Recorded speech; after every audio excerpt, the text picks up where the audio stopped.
Baik, bismillahirrahmanirrahim. Assalamualaikum warahmatullahi wabarakatuh. Waalaikumsalam warahmatullahi wabarakatuh. Apa kabar semuanya? Alhamdulillah, luar biasa. Allahu Akbar.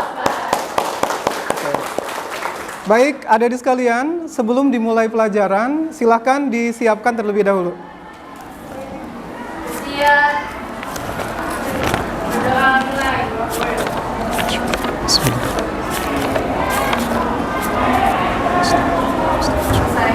Memberi salam. Assalamualaikum warahmatullahi wabarakatuh. Waalaikumsalam warahmatullahi wabarakatuh. Masih semangat hari ini? Oke, baik. Apa kabar? Baik. Ya. Apa kabar? Alhamdulillah, luar biasa. Allahu Akbar. Oke, baik. Adik-adik sekalian, sepertinya hari ini ada beberapa siswa yang tidak hadir. Tadi sudah disebutkan, yang pertama siapa? Amar. Amar izin ya, Amar ya? Amar izin, kemudian satu lagi siapa tadi? Sultan. Berarti Amar dan Sultan hari ini tidak hadir, dan yang lainnya hadir ya? Oke, alhamdulillah. Berarti adik-adik sekalian, hari ini adik-adik sekalian dikasih kesempatan oleh Allah untuk bisa belajar dan dalam kondisi sehat. Luar biasa tidak? Luar biasa ya. Baik adik-adik sekalian, untuk mengawali pembelajaran hari ini, saya ingin mengevaluasi dulu materi yang sudah saya sampaikan minggu-minggu yang lalu nih adik-adik sekalian. Kalau minggu kemarin saya pernah menyampaikan tentang materi kalau tidak salah berarti benar ya. Kalau tidak salah, materi tentang beriman kepada kitab Allah. Baik, sebelum dimulai ke materi selanjutnya, saya akan mereview dulu materi tentang beriman kepada kitab Allah. Di antara kalian, ada yang sudah tahu apa yang dimaksud dengan iman? Yang bisa boleh angkat tangan? Saya, Pak. Iman dalam bahasa artinya percaya, iman dalam istilah diucapkan dengan lisan, dibenarkan dalam hati, dan dikerjakan dalam perbuatan. Oke, baik, tepuk tangan dulu dong.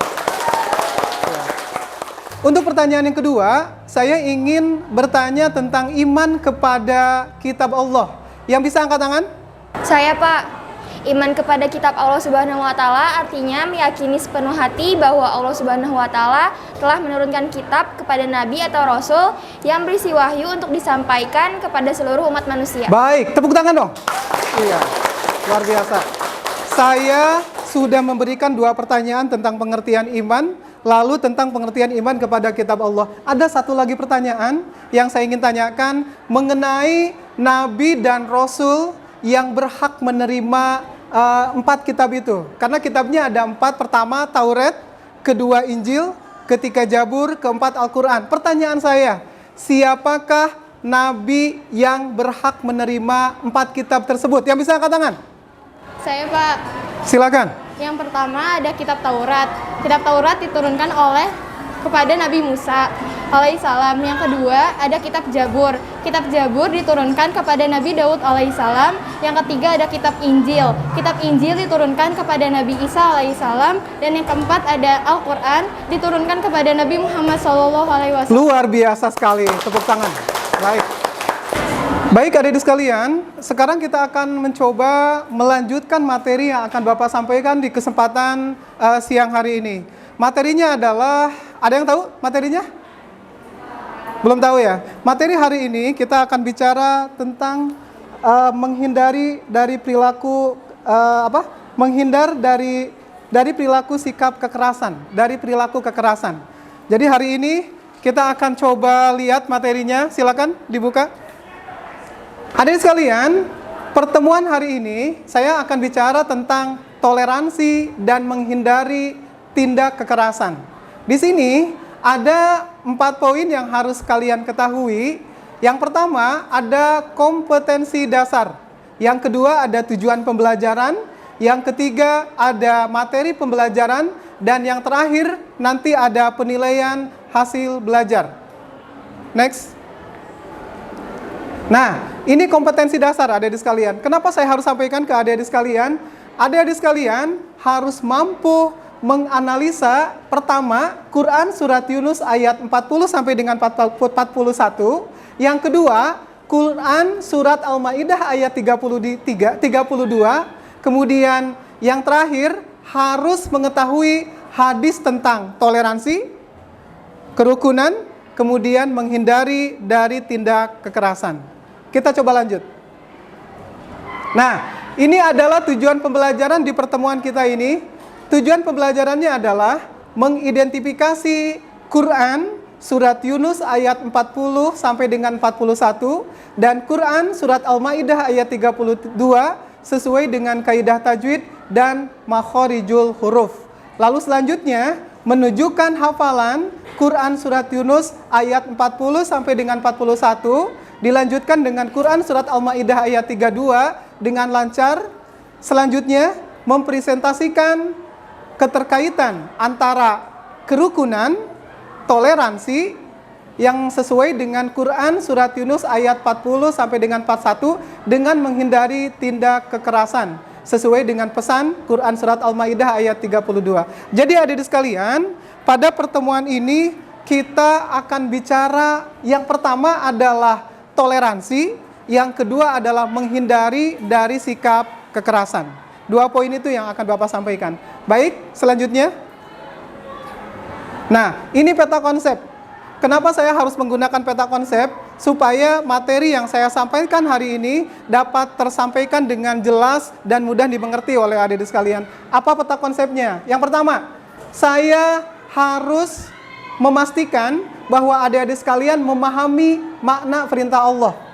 Yang kedua, saya harus memastikan bahwa adik-adik sekalian harus menganalisa makna perintah Allah dari Quran surat Yunus, kemudian surat Al-Maidah dan hadis yang terkait. Lalu yang ketiga, kalian juga harus mengetahui tentang hikmah dari Quran surat Yunus, surat Al-Maidah dan hadis yang terkait. Lalu yang selanjutnya menjelaskan perilaku yang sesuai dengan perintah Allah, sesuai dengan Quran surat Yunus ayat 40, kemudian Al-Maidah ayat 32 dan hadis terkait. Lalu selanjutnya mampu mempraktekkan perintah Allah dalam kehidupan sehari-hari sesuai dengan perintah di dalam surat Yunus ayat 40 dan Al-Maidah ayat 32 disertai dengan hadis yang terkait materi di kesempatan siang hari ini. Lalu yang terakhir ini ada hidup sesuai dengan perintah Allah. Terdapat di dalam surat Yunus ayat 40, Al-Maidah ayat 32 dan hadis terkait. Nah, adik-adik sekalian, jadi materi yang Bapak sampaikan di kesempatan siang hari ini, ruang lingkupnya ada di 6 poin ini. Poin pertama, kedua, ketiga, keempat, kelima, dan keenam. Lanjut, silakan. Nah, baik, kita ketemu dengan materi yang pertama. Ayat tentang toleransi. Jadi adik-adik sekalian, ayat yang berhubungan dengan toleransi nanti akan muncul pada saat ulangan adalah surat Yunus ayat 40 sampai dengan 41. Baik, untuk memulai pertemuan ini, saya ingin bertanya terlebih dahulu, siapa yang bisa menjawab pertanyaan saya yang berhubungan dengan tajwid ini? Saya, Pak. Ya, silakan.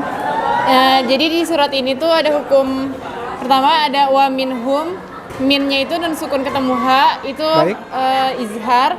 Terus hum, mim sukun ketemu mim tasdid, itu idgham mimi. Terus mayu, ada nun sukun ketemu ya tasdid, itu idgham biguna. Iya, betul. Terus ada wa ing kadzabu, ingnya itu ada nun sukun ketemu kaf, Betul. itu ikhfa. Betul sekali. Terus ada wa ana, itu mad asli. Mad asli. Iya. Wa-nya ya? Enggak, wa ana naknya. Naknya adalah mad asli. Kasih iya. tepuk tangan dulu dong. Baik, kita coba lanjutkan kembali. Silahkan. Nah, ini adalah hadis tentang toleransi ya. An Ibni Abbas qala qila li Rasulillahi sallallahu alaihi wasallam ayyul adyani ahabbu ilallah qala al-hanifiyatu samhatu rawahu Ahmad. Ini hadisnya yang berhubungan dengan toleransi. Lanjut. Nah, adik-adik sekalian, Sekarang kita akan berpindah kepada materi tentang menghindari sikap kekerasan. Di sini ada di dalam surat Al-Maidah ayat 32. Bapak ingin Indah tolong dijawab. Hukum tajwid yang pertama itu ada min, nun, ada nun sukun, depannya ada alif, itu izhar. Terus ada ajli, ja-nya itu sukun, jadinya qalqalah. Terus kata bena, ba-nya juga sukun, itu qalqalah.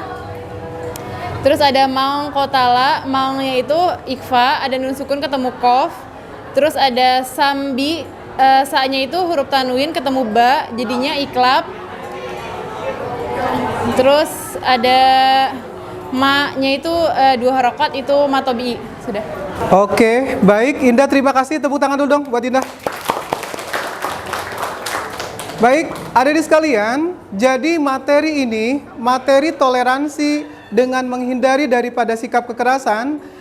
Toleransi begini, contohnya. Saya ambil contoh, toleransi itu adalah sikap menghargai sesama manusia walaupun beda agama. Di kelas ini ada satu orang kalau tidak salah yang non-muslim ya hari ini ya. Ada, boleh berdiri silakan.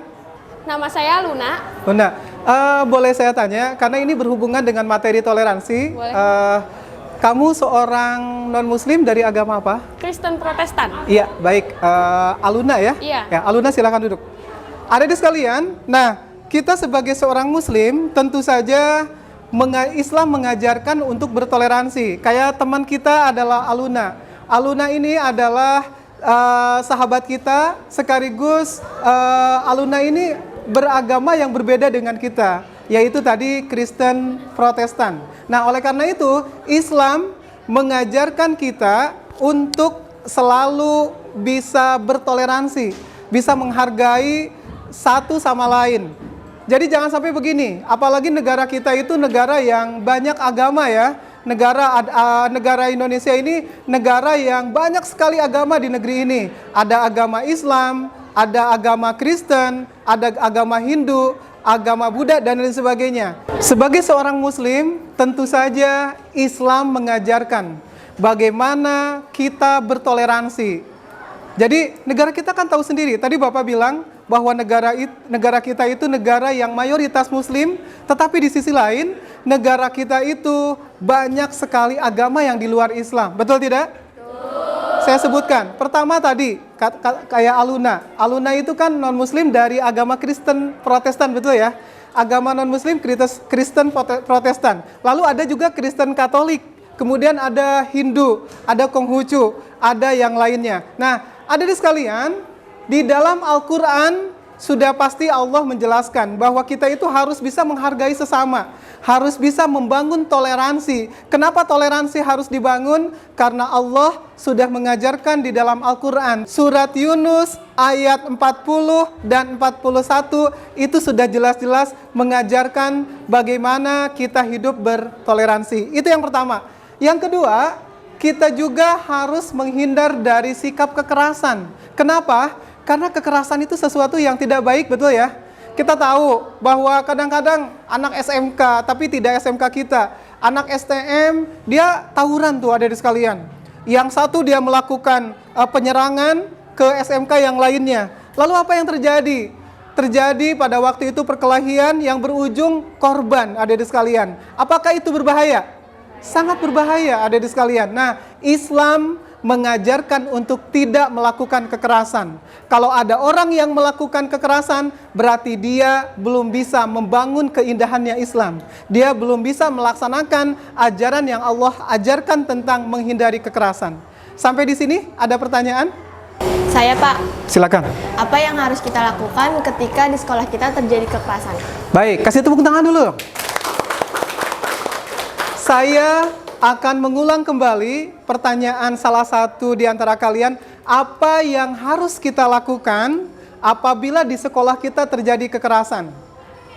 Yang harus kita lakukan terlebih dahulu adalah, pertama, kita harus melakukan langkah-langkah yang efektif. Di antaranya memanggil siswa yang melakukan kekerasan tersebut. Kita akan hadirkan siswa yang melakukan kekerasan, kemudian siswa yang menjadi korban, adik-adik sekalian. Kita panggil, kita bawa ke bimbingan konseling, kita berikan nasihat, kalau perlu kita panggil orang tuanya.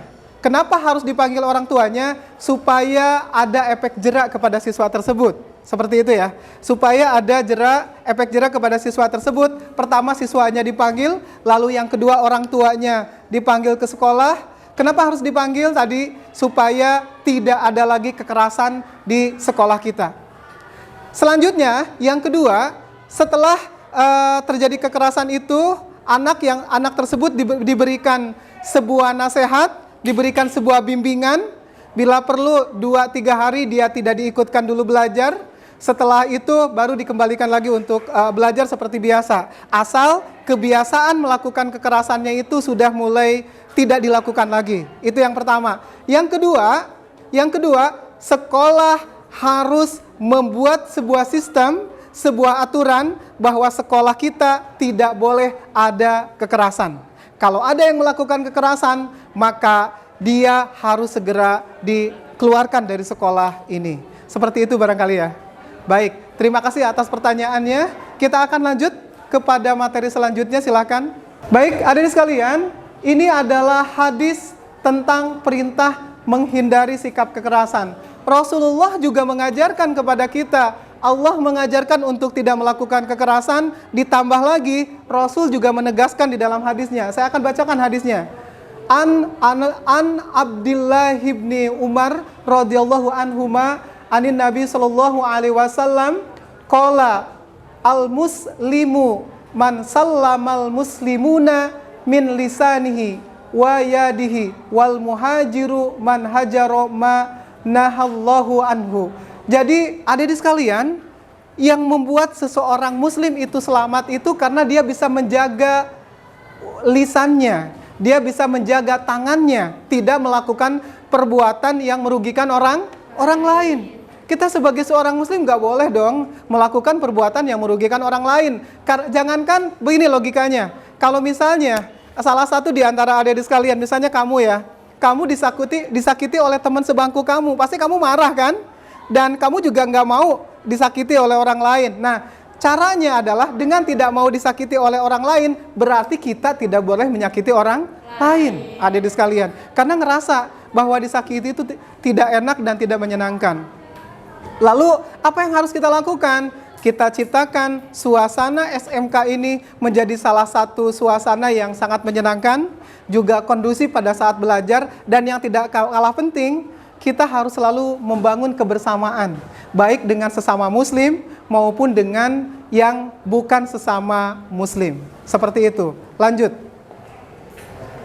Nah, baik adik sekalian, ini adalah kandungan dari Quran, surat Yunus ayat 40, dan hadis riwayat Ahmad tentang toleransi. Ini masih ada keterkaitan dengan materi yang tadi. Ini ada isi kandungan tentang surat Al-Maidah ayat 32 dan hadis riwayat Muslim. Apa isi kandungannya kita lihat? Kedudukan manusia sebagai makhluk sosial selalu berkaitan dengan orang lain. Jadi kedudukan kita itu pasti berhubungan dengan orang lain. Kita nggak bisa hidup sendiri, adik-adik sekalian. Ada nggak orang yang hidup sendiri? Nggak bisa lah. Setiap orang pasti membutuhkan orang lain. Karena kita manusia sosial. Manusia yang hidup di tengah-tengah masyarakat berarti makhluk sosial. Nggak mungkin kita hidup sendiri, mandi sendiri, makan sendiri, lalu ke kamar mandi sendiri. Kemudian pada saat meninggal kita butuh orang lain, betul kan? Nah, artinya kita tidak bisa hidup sendiri. Satu saat kita akan membutuhkan orang lain. Lalu yang kedua, setiap nilai suatu pekerjaan ditentukan oleh tujuannya. Kalau kita bekerja baik, pasti tujuannya akan berakibat baik. Jadi kalau niatnya baik, pasti tujuan akhirnya juga akan baik. Lalu selanjutnya, manusia bekerja sebagai ikhtiar terhadap penyelamatan jiwa manusia. Seperti dokter harus waspada dan berhati-hati karena jika langkah yang salah pada akhirnya akan menghilangkan nyawa orang lain.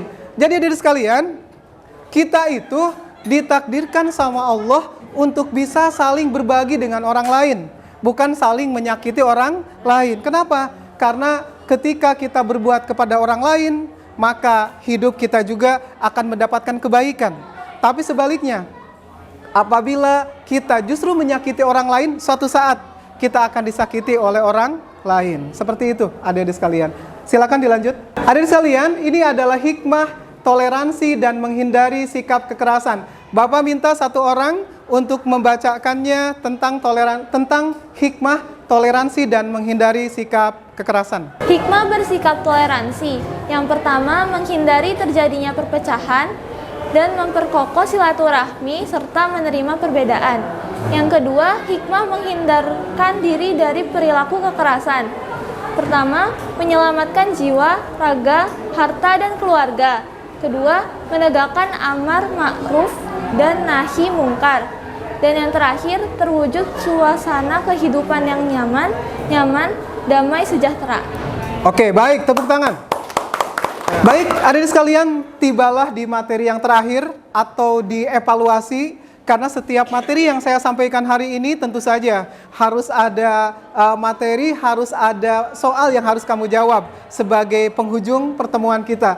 Nah, adik-adik sekalian, hari ini ada 3 pertanyaan yang harus kalian jawab. Saya sebutkan dulu.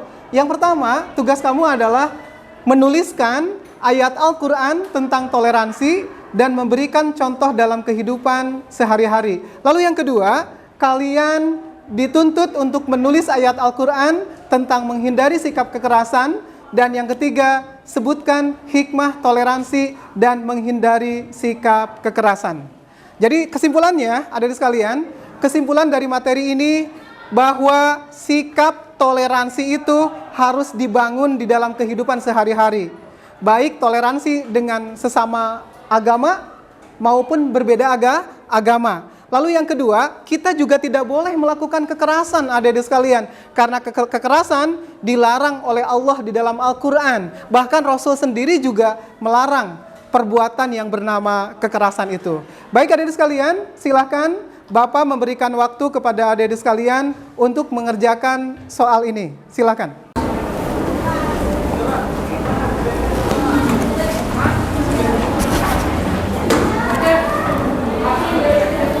Baik, adik-adik sekalian, ini adalah slide yang terakhir.